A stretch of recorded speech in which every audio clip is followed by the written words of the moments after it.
Holi spirit के लिए जोरदार तालीम जाएंगे, उसे वेलकम करेंगे। बोले I love you Holy Spirit, I welcome you in my heart, in my life, यीशु के नाम से। बैठ जाइएगा। आज का जो मेरा टॉपिक है वो है fellowship with the Holi spirit. Fellowship with the Holi spirit, कि हम किस तरह से पाकरू से रफाकत कर सकते हैं और उस रफाकत का क्या फ़ायदा है और रफाकत ना करने का क्या नुकसान है। Fellowship with the Holi spirit. आए हम देखेंगे खुदा के कलाम मुकद्दस में से दूसरा करंथियों उसका 13वां बाब उसकी 14वीं आयत। खुदा के कलाम में यूँ लिखा है, खुदावन यीशु मसीह का फजल और खुदा की मोहब्बत और रूल कुद्स की शराकत तुम सब के साथ होती रहे।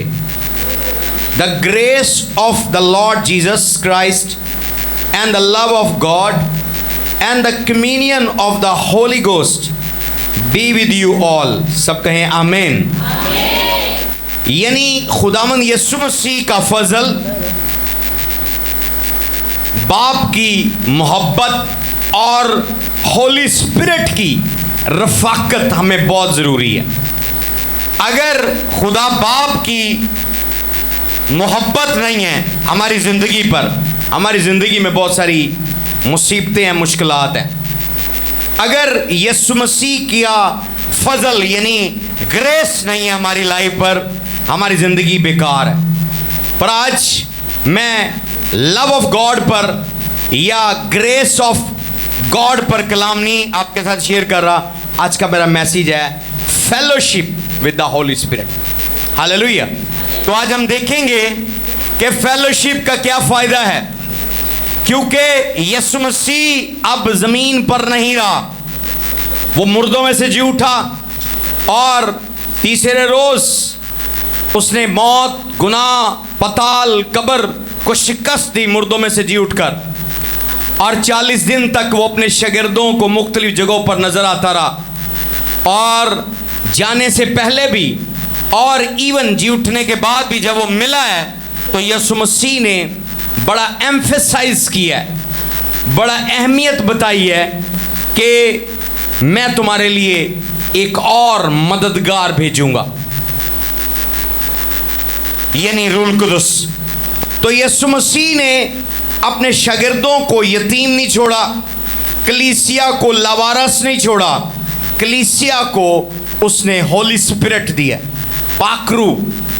और शागिर्द जो उस वक्त खिदमत कर रहे थे उनको भी पाकरू की सुपरविजन में उनको पाकरू के हैंड ओवर किया।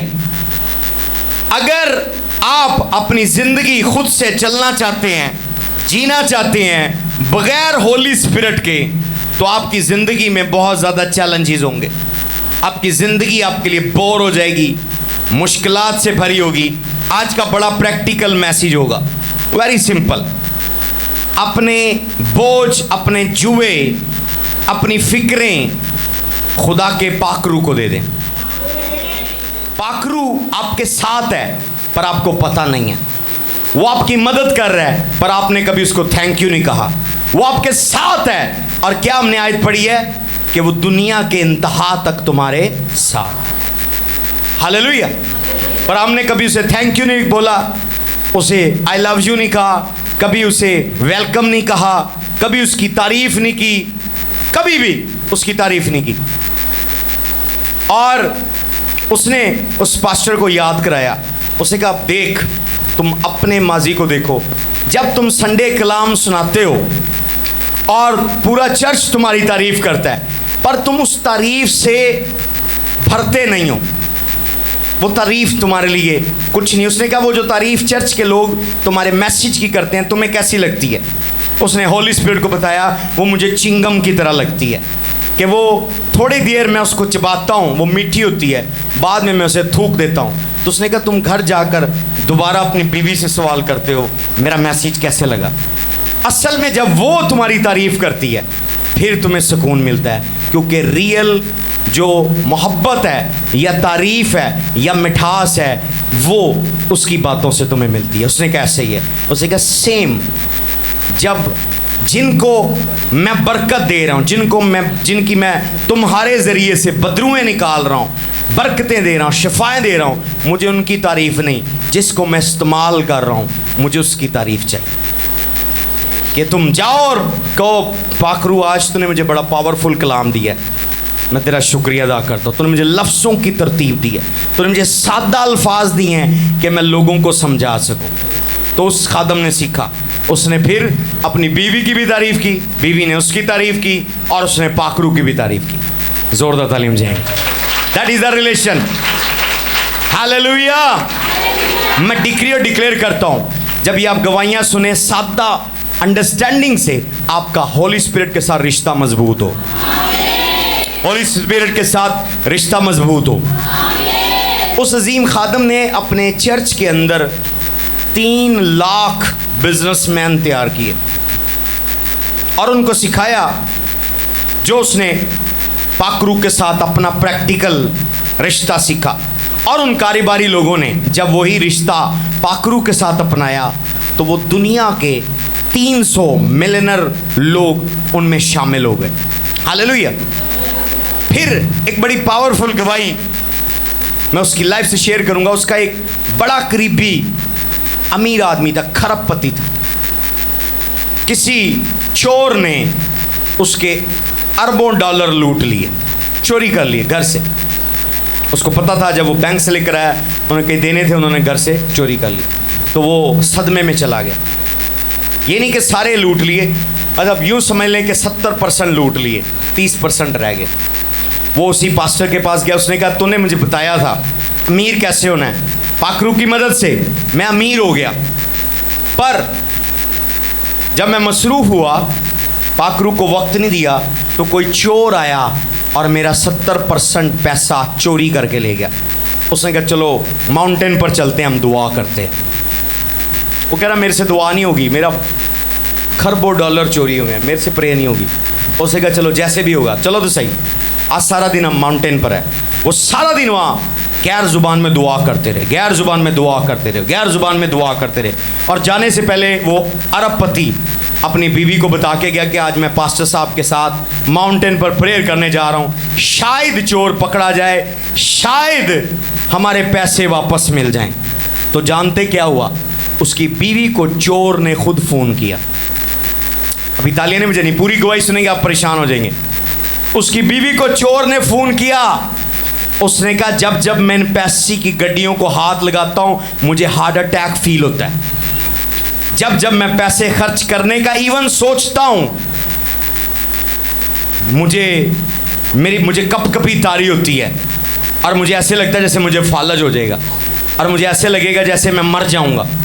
वो कहता मैंने बड़ी चोरियां की हैं। चोर पास्टर साहब माउंटेन पर उस अमीर आदमी को लेकर गए और उस अमीर आदमी की बीवी को चोर फ़ोन पर ये उसे गप्पे लगा रहा है और कह रहा है मुझे बचा लो, मैं मर जाऊंगा। मुझे लगता है जो पैसे मैंने तेरे हस्बैंड के चोरी किए हैं इस पर कोई बदरू है।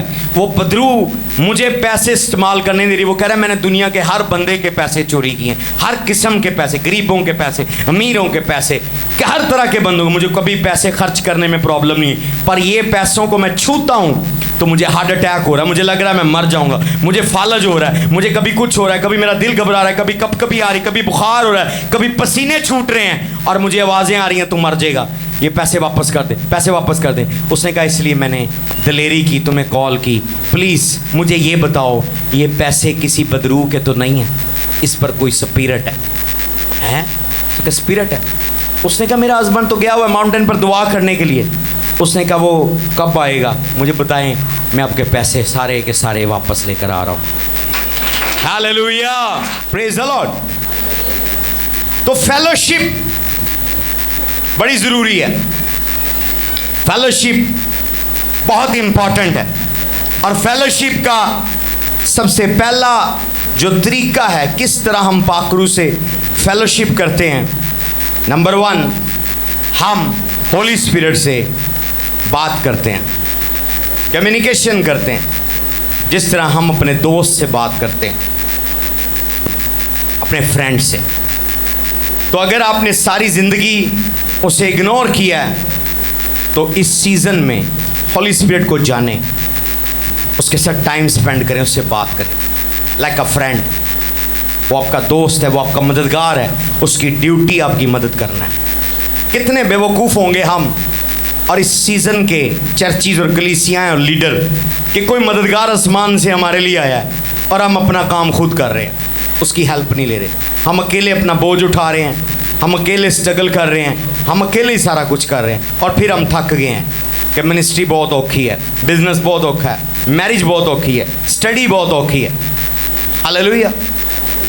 जो लोग होली स्पिरिट के साथ मूव होते हैं, पाखरू उनको आने वाले वाक़यात बता देता है, ख्वाबों में, रोया में, ड्रीम्स में, विजन में, वॉइस में, सरगोशी में, स्टिल स्मॉल वॉइस में उनको बता देता है।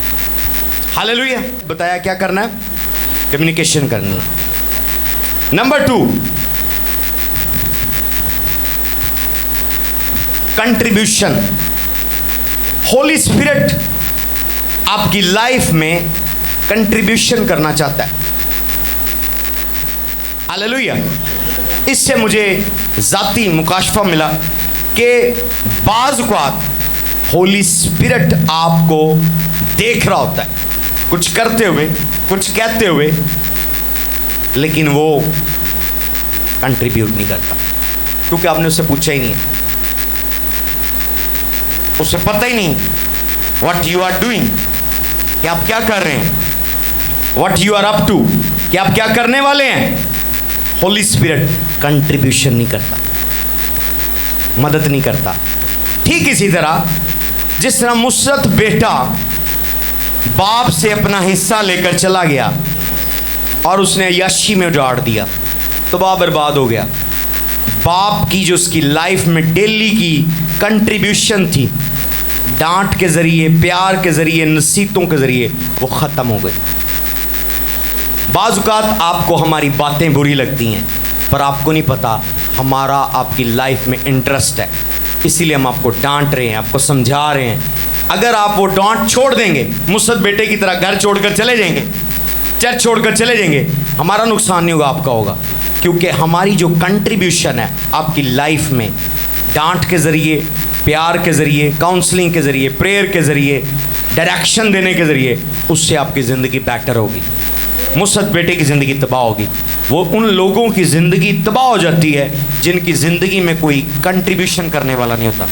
नसीहत के ज़रिए, डांटने के ज़रिए, समझाने के ज़रिए, काउंसलिंग के ज़रिए वो लोग वन मैन शो होते हैं। मैनू किसी का मशवरा नहीं चाहिए, मैनू किसी का हसान नहीं चाहिए, मैनू किसी की नसीहत नहीं चाहिए, मैनू सब पता है, I know everything, I know all.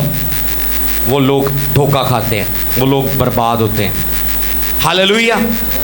तो पाकरू हमारी ज़िंदगी में बपतिस्मा लेने के वक्त आया पर वो हाथ बांध के खड़ा हुआ है।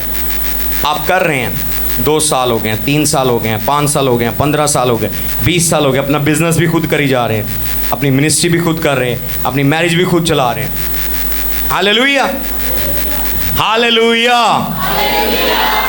जिस मैन ऑफ गॉड की मैंने आपको गवाही सुनाई, उसकी लाइफ में एक दफ़ा ऐसा हुआ वाकया, जब उसकी लाइफ की तरतीब में बीवी 5वें नंबर पर थी, तब उसकी लाइफ में एक दफ़ा एक वाकया हुआ। वो चर्च जा रहा था और बीवी को कहा कि रेडी हो जाओ। बीवी ने ज़्यादा मेकअप में टाइम लगा दिया क्योंकि नई नई दुल्हन थी, उन्हें ज़्यादा ज्वेलरी मेकअप में टाइम लगा दिया।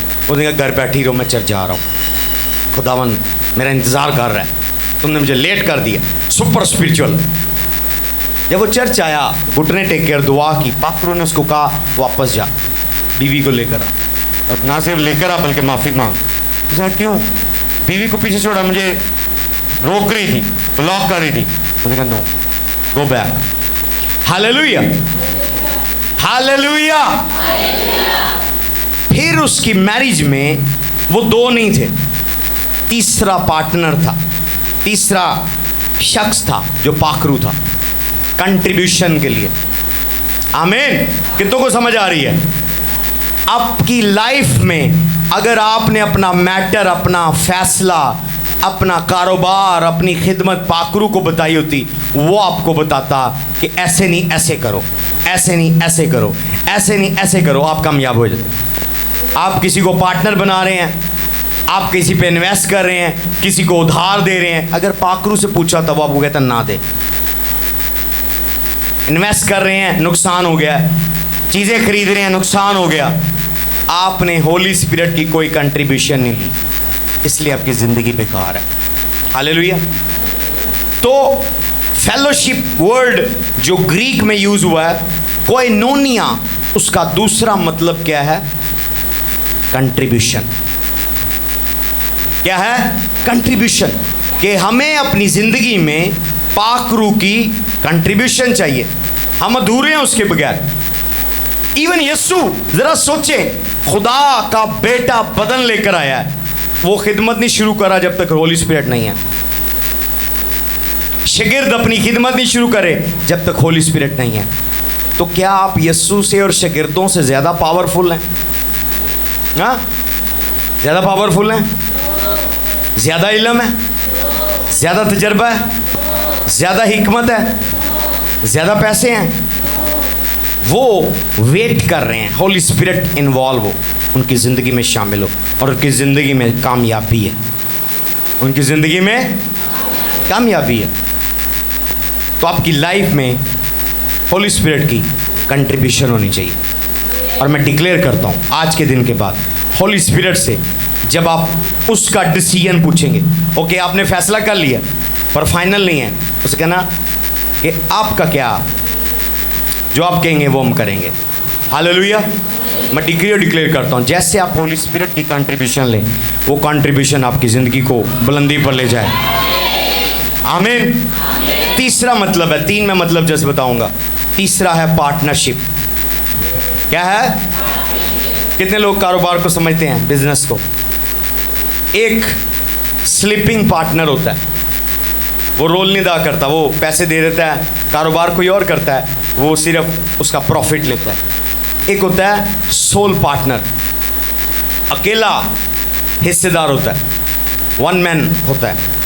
एक होता है सीनियर पार्टनर। हालेलुया। तो पाकरू जो हमारा है, आपकी और मेरी ज़िंदगी में सीनियर पार्टनर होना चाहिए। क्या हो? भले आप मैरिज में हैं, स्टडी में हैं, बिजनेस में है, मिनिस्ट्री में है, कुछ भी हैं, पाकरू आपका सीनियर पार्टनर हो।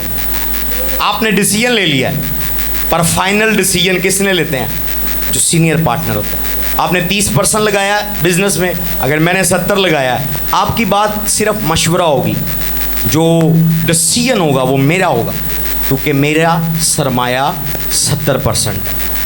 तो जब आप अपनी ज़िंदगी में पाकरू को सीनियर पार्टनर लेंगे, पार्टनर को, और जो वो आइडिया देगा वो आम नहीं है, वो खुदा है। तस्लीस में खुदा बाप है, बेटा रूहुल कुदुस है। तो अब यहोवा खुदा ज़मीन पर आपके साथ नहीं है और वो काम नहीं कर रहा। ज़मीन पर यीशु मसीह काम नहीं कर रहा, ज़मीन पर खुदावंद पाकरू काम कर रहा है, जिसको आपने रद्द किया हुआ है, खुडे लाइन लगाया हुआ है, इग्नोर किया हुआ है। हालेलुया। तो जब आप उसको वैल्यू देंगे, रफ़ाकत की, गुफ्तगू की, कंट्रीब्यूशन करने की और पार्टनरशिप की, आपकी ज़िंदगी चेंज हो जाएगी। ये है कोइनोनिया, जो वो कह रहा है कि खुदा बाप की मोहब्बत, यीशु मसीह का फजल और पाकरू की रफ़ाकत आप सबके साथ।